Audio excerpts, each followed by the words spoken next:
Les oiseaux ont réussi d'une manière spectaculaire à exploiter l'air, la terre et l'eau, mais peu d'entre eux, cependant, présentent une adaptation égale à ces trois éléments.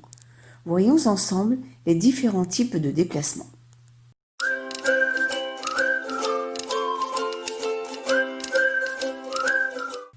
Le pied d'un oiseau comporte généralement 4 doigts.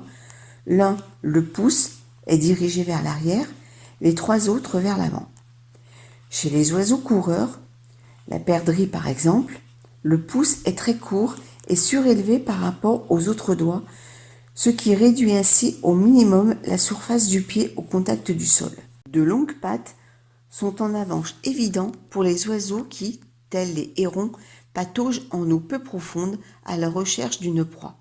En revanche, des pattes courtes conviennent mieux à de petits oiseaux comme les mésanges qui s'accrochent souvent la tête en bas pour pouvoir atteindre leur nourriture.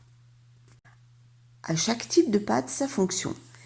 Les doigts d'un faisan sont prolongés de fortes griffes avec lesquelles il gratte le sol pour mettre au jour les racines, les vers de terre ou quelques autres nourritures.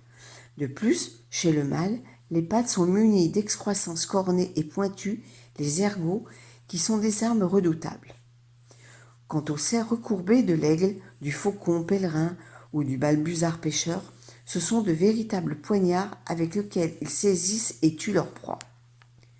Chez les pics, 2 des doigts sont dirigés vers l'arrière, les prédisposant ainsi à grimper aux arbres, tandis que chez les martinets, les 4 doigts dirigés vers l'avant leur assurent une meilleure prise sur les petites aspérités des parois verticales.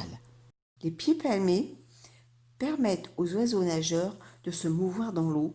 Le chevalier aboyeur, le chevalier gambette, ainsi que la plupart des autres limicoles, possèdent de longs doigts largement écartés, ce qui augmente la surface portante et leur évite de s'enfoncer dans la vase molle. En hiver, les pattes du lagopède alpin se couvrent d'un plumage isolant extrêmement serré, tandis que ses doigts se garnissent sur les côtés de rangées d'écailles plates. Grâce à cette modification, l'oiseau est équipé de véritables raquettes à neige. Dans l'eau, les pattes d'un oiseau ont une action propulsive meilleure si elles sont placées vers l'arrière du corps, comme c'est le cas chez les oies et les canards.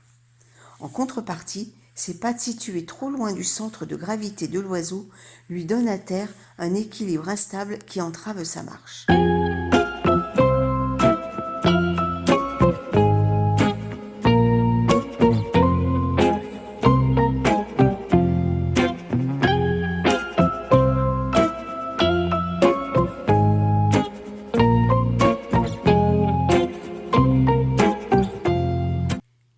Les alcidés, macareux, guillemots, pingouins tordas se propulsent sous l'eau à l'aide de leurs ailes et non de leurs pattes, celles-ci agissant comme gouvernail de profondeur.